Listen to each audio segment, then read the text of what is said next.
Kumusta at maligayang pagdating sa pagbubunyag ng pahayag.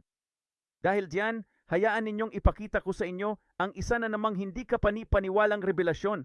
Ito ay isang hiwaga na matatagpuan sa Ebanghelyo ni Lucas at isa ito sa mga hiwagang maliban kung mayroon kang pundasyon ng paghahayag, isang tunay na pundasyon ng pag-unawa sa paghahayag, ikaw, hindi ito magkakaroon ng gaanong kahulugan para sa iyo. Kung bago ka sa ministeryo, balikan ang mga unang turo para sa pundasyong ito upang maunawaan ang sinabi ni Pablo sa 2 Corinto 12 tungkol sa bahaging nasa itaas. Ang parpino na taon ay paghahayag ng katapusan ng mga araw na may panahong impromptu araw sa itaas. Kasunod ang 7 taon ng tatak at 7 taon ng trumpeta. Ang katapusan ay hindi ang focus sa Mateo. Ngunit kapag naunawaan mo na ang mga sinoptikong ebanghelyo ni Mateo, Marcos at Lucas, kung saan ang huli ay mauuna, ang una ay mahuhuli, ibig sabihin sa huli, si Lucas, pagkatapos si Marcos, pagkatapos si Mateo. Ang mga pagkakaibang ito sa loob ng mga sinoptikong ebanghelyo ay pawang propesya at muli namin itong inihahayag dito at sa aming pangunahing channel, ang Ministry Revealed, sa loob ng mahigit 8 taon na ngayon. Talagang hindi ka panipaniwala.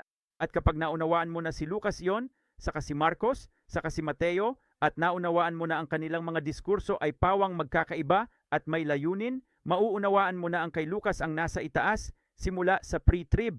Ang kay Marcos ay ang mga tatak at ang pagdating ng Panginoon sa pagtatapos ng ika-6 na taon ng mga tatak upang simulan ang ika-7 taon ng mga tatak. At pagkatapos ang kay Mateo ay ang 7 taon ng mga paghatol ng trumpeta. At pagkatapos ang Panginoon sa ika-14 na taon, sa ika-7 taon ng mga trumpeta, ang Panginoon ay bumababa sa bundok ng mga olibo. Kapag naunawaan mo ito, ang misteryong ito ng tinatawag nating Lucas ayon sa pagkakasunod-sunod ay tiyak na magugulat ka. Kaya hayaan ninyong bigyan ko kayo ng maikling buod ng aking nabanggit. Sa 2 Korinto Kabanata 12 at tandaan kung hindi ko babanggitin kung anong kabanata ako kabilang, tumingin ka lang sa kanan at makikita mo iyon. Kaya sa 2 Korinto Kabanata 12, dito nagsimula ang ministeryo, ang hiwaga ng 14 na taon, ilang taon na ang nakalilipas at napatunayan na natin ito ngayon mula Genesis hanggang sa katapusan ng Apokalipsis. Mayroon kang isang lalaki kay Kristo. Tandaan, si Pablo ang nagsasalita ng may makahulang pag-unawa. May kilala akong lingkod ni Kristo mahigit 14 na taon na ang nakaraan. Kaya mayroong isang grupo ng mga tao na kay Kristo. Ang pangalawa, tingnan ito sa bersikulo 3.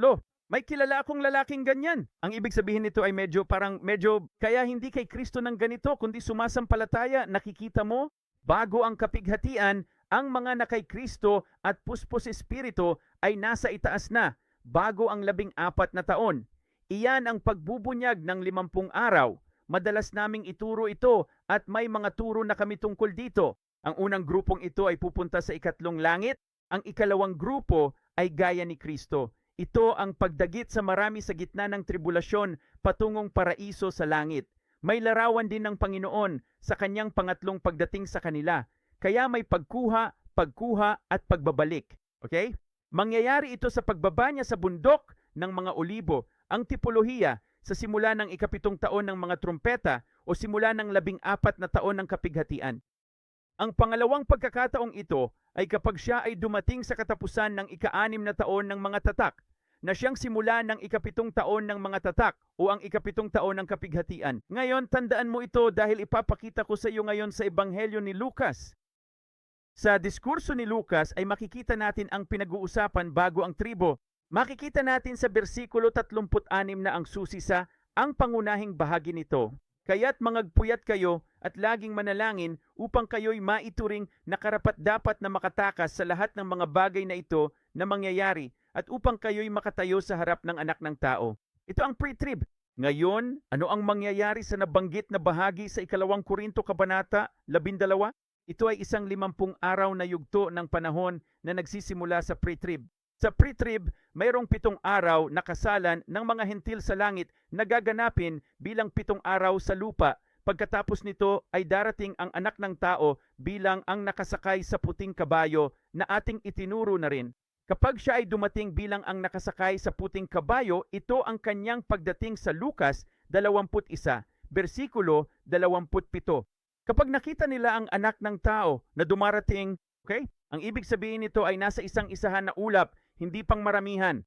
Darating siya sakay ng puting kabayo sa loob ng 40 araw para magbabala gaya ng kanyang pangako. Kaya meron kang pre-trib, pagkatapos ay meron kang 7 araw na kasal. Darating ang Panginoon sa ika-8 araw para sa kanyang 40 araw. Ano ang susunod? Sa diskurso ni Marcos, makikita natin ang pagdating ng anak ng tao sa diskurso ni Marcos, versikulo 13, versikulo 26. Ang pagparitong ito ng anak ng tao ay nasa mga ulap din, ngunit sa pagkakataong ito ay pangmaramihan. Nagturo na kami tungkol dito. At ang pagdating ng maramihang ulap na ito ay ang pagdating ng anak ng tao sa katapusan ng ika-6 na taon ng mga tatak. Okay? Ito ang kanyang labanan sa pahayag 17. Kung kailan niya nilalabanan ang halimaw at ang tinsungay. Ito ang labanan na siyang labanan sa Ezekiel 39. Pero gusto mo bang malaman kung ano pa yon?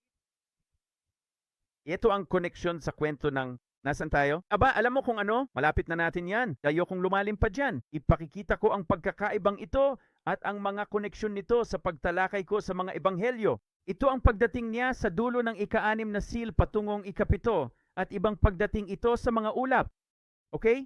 7 araw na kasal bago ang trib. Sa ika-8 araw simula ng 40 araw ng anak ng tao. Pagkatapos ng 6 na taon ng mga tatak, darating ang Panginoon sa makalangit na bundok Siyon sa mga ulap. Ito ang pagdadala sa grupo sa paraiso, ang rapture ng karamihan sa gitna ng tribo sa ika-7 taon ng mga tatak. Ano ang mangyayari? Kung tayon, pumunta ka sa Mateo 24.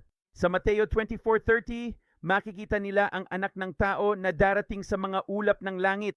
Ngayon, halos kapareho ito ng kay Mark, maliban na lang kung titingnan mo ang Strong's Concordance, ang salitang in ay hindi ang salitang in, kundi ang salitang on. Darating siya sa mga ulap, gaya ng kidlat mula dulo hanggang dulo at makikita ng buong mundo. Mangyayari ito sa katapusan ng ika-6 na trumpeta, sa simula ng ika-7 trumpeta at simula ng ika-14 na taon ng kapighatian. Kapag dumating siya sa puntong ito, sa pagtunog ng ika-7 trumpeta, magiging katulad ito ng noong panahon ni Noe na sa Genesis ay 1 taon at 10 araw ang haba. Ha? Kaya muli, ngayon nakikita mo, bago ang kapighatian, 7 araw. Sa ika-8 araw, sinimulan ng anak ng tao ang kanyang 40 araw. Pagkatapos ay mayroong deehim na dumarating sa pagtatapos ng ika-6 na taon ng mga tatak sa simula ng ika-7 taon. Pagkatapos ay babalik siya muli sa ika-7 taon ng mga trumpeta o sa simula ng ika-14 na taon ng kapighatian pagkatapos ng 6 na taon ng mga paghatol ng trumpeta. Okay? Ngayon, panoorin kung ano ang mangyayari. Makikita rin natin ang larawang ito sa Hebreo Kabanata 11. Nariyan si Enoch sa bersikulo 5-6, isang propetikong anino ng nobya bago ang kapighatian na hindi mamamatay. Tingnan din ang bersikulo 7. Meron tayong kwento ni Noe, ngunit hindi ang buong kwento ni Noe. Gaya ng 40 araw tulad ng anak ng tao na babala sa 40 araw. Kaya si Noe o si Enoch bilang larawan ng nobya bago ang panahon ng trib. Kung gayon, makikita mo si Noe bilang larawan ng 40 araw na darating pagkatapos ng 7 araw na kasal kapag ang pagdating ng Panginoon bilang 40 araw ng baha, okay? At sa talata 8 at 9, makikita mo si Abraham na tatanggap ng lugar na kanyang mana at ang lugar na ito, sa talata 10, ay isang lugar na may mga pundasyon. Bueno, kung sinusubaybayan mo nung panahon ng mga tatak, itatayo nila ang mga pundasyon, ilalatag ang mga pundasyon ng templo, ngunit ang templo ay hindi muling itatayo hanggang sa unang kalahati ng mga trumpeta. Ito ay isang larawan ng pagtatapos ng ika-6 na taon patungo sa ika-7 taon ng mga tatak. At pagkatapos, sa talata 11, makikita mo ang larawan ni Sarah na nagsilang ng isang anak na siyang pangako na si Isaac. Larawan ito ng Panginoong bumababa sa bundok Olibo. Muli, nariyan ang pre-trib, 40 araw, dulo ng mga tatak at dulo ng mga trumpeta. Nakikita mo yan? Pareho lang yan ng larawang ipinakita ko sa iyo. Ngayon, panoorin mo ito. Sa Lucas, ayon sa pagkakasunod-sunod, ito ay tinatawag na Lucas ayon sa pagkakasunod-sunod. Batay sa Kabanata 1, 2, 3, at 4. Medyo wild ito. Naisip mo na ba kung bakit ganito ang simula ng Lucas Kabanata 1? Sa partikular, dumako tayo sa talata 3. Naisip ko rin naman, yamang lubos kong napag-aralan ang lahat ng mga bagay mula pa sa simula na isulat sa iyo ng sunod-sunod, kagalang-galang na Teofilo. Isinulat niya ang pagkakaroon ng lahat ng pagkaunawa sa ganap na pagkaunawa ng lahat ng bagay sa kaayusan mula sa simula. Medyo wild yan at gusto mong malaman kung bakit ito napaka-wild.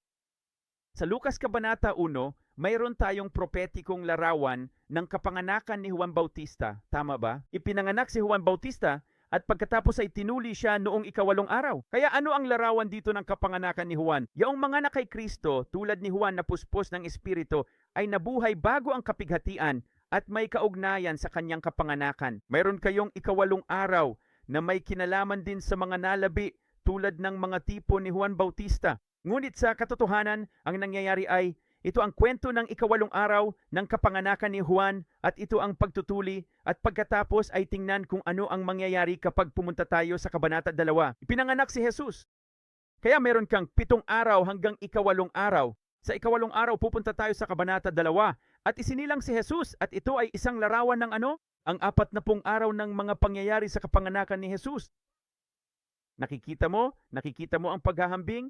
7 araw bago ang trib, ang 7 araw na kasal. Sa ika-8 araw, ang 40 araw ay konektado sa 40 araw ni Kristo, paghuhukom kay Noe at babala ni Jonas.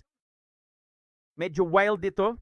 Ngayon panoorin mo ito, mas lalo pa itong gumaganda. Dahil sa Lucas Kabanata 3, ano ang makukuha natin? Sa Lucas Kabanata 3, makikita natin ngayon si Juan Bautista na narito. At ano ang nangyari kay Juan Bautista? Sa talata 20, sinasabi, dagdag pa rito na ikinulong niya si Juan.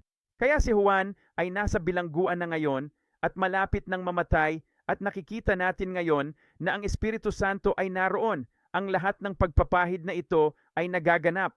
At si Juan Bautista ay ibinulid na ngayon sa bilangguan. Ang koneksyon na ito, at marami pang iba na ito ay maibabahagi lamang natin. Hindi tayo may magpapalalim pa dyan. Ito ay isang larawan ngayon ng ano. Si Jesus ay pinahiran ng langis dito, binibinyagan at siya na ang kanyang pagkakataon, ang kanyang oras para pumalit.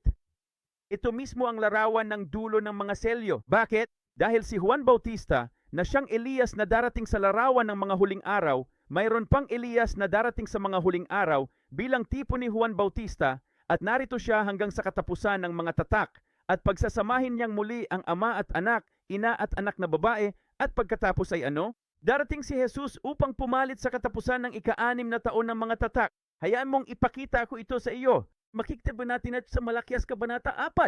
Kita mo? Narito, aking susuguin sa inyo si Elias na propeta bago dumating ang dakila at kakilakilabot na araw ng Panginoon at kaniyang papagbabaliking loob ang mga puso ng mga ama sa mga anak at ang puso ng mga anak sa kanilang mga ama. Ito na ang katapusan ng mga selyo. Kailan ang dakila at kakilakilabot na araw na ito ng Panginoon? Nasa dulo ito ng ika-6 na tatak, propetikong wakas ng 6 na taon, nagwawala na ang mga tao, sabi nila sa mga bundok, tabunan niyo kami at itago sa nakaupo sa trono at sa puot ng kordero, dahil dumating na ang dakilang araw ng kaniyang puot, at sino ang makatatayo? Anong nangyari rito? Ito ang tipo ni Elias, ang Juan Bautista na umaakyat sa ipo-ipo. Muling nagkaisa ang mag-ama, mag-ina, at pagkatapos, ano ang mangyayari? Sa Kabanata 7 ng Apokalipsis, makikita pa ang pagdagit sa dakilang karamihan sa kalagitnaan ng tribo dahil dumating na ang Panginoon at siya na ngayon ang mamamahala. Nakikita mo ba kung gaano kaganda yon? Ngayon panoorin mo ito. Sa Lucas Kabanata 4, makikita natin si Satanas na ngayon ay tinutukso si Jesus. Kaya't si Satanas ay nasa eksena na ngayon. Tinutukso niya si Jesus. Aba, hulaan mo kung ano? Sa pahayag 12.9, nang itapon si Satanas, bumukas ang hukay at nagkadigmaan laban sa Panginoon at sa dalawang saksi. Ang labanang ito'y hanggang ika-13 taon ng kapighatian, ang huling bahagi ng 3.5 taon ng mga paghatol ng trumpeta, mula ika-10 PM hanggang ika-13 taon. Narito na si Satanas, siya'y pinalayas at may labanang nagaganap. Ano ang dulo ng labanang ito? Sa pahayag 11, tinalo ng Panginoon ang bulaang propeta at ang halimaw at itinapon sa lawa ng apoy. At sa Apokalipsis Kabanata 20, si Satanas ay nakagapos na ngayon. Kaya sa Kabanata 4, makikita natin si Jesus na nakikipaglaban kay Satanas at pagkatapos ay tinalo niya ito. At tingnan ang sinasabi sa Lucas Kabanata 4. Sinasabi nito, at bumalik si Jesus sa Galilea na may kapangyarihan ng Espiritu at kumalat ang balita sa buong lupain sa palibot-libot at siya'y nagturo sa kanilang mga sinagoga na niluluwalhati ng lahat. At pagkatapos ay bumasa siya mula sa aklat ni Isaias. Natalo na niya ngayon si Satanas sa makahulang larawan ng katapusan at nagbasa siya mula sa aklat ni Isaias at ang kanyang binabasa ay mula sa Kabanata 61 na tungkol sa hubileo at sa kaaya-ayang taon ng Panginoon at sa pagpapalaya sa mga bihag At alam mo ba kung ano yon? Ito ang Levitiko Kabanata 5, ang katapusan ng 7 beses na 7 taon o 49 na taon, at ito na ngayon ang simula ng jubileo. Sa Lucas 1 hanggang 4 ay ang propetikong pre-trib, ang 7 araw na kasal, 40 araw ng anak ng tao, pagdating ng Panginoon sa pagitan ng ika-6 at ika-7 tatak at pagtapak niya sa bundok ng mga olibo. Pagpalain kayo mga kapatid, paalam.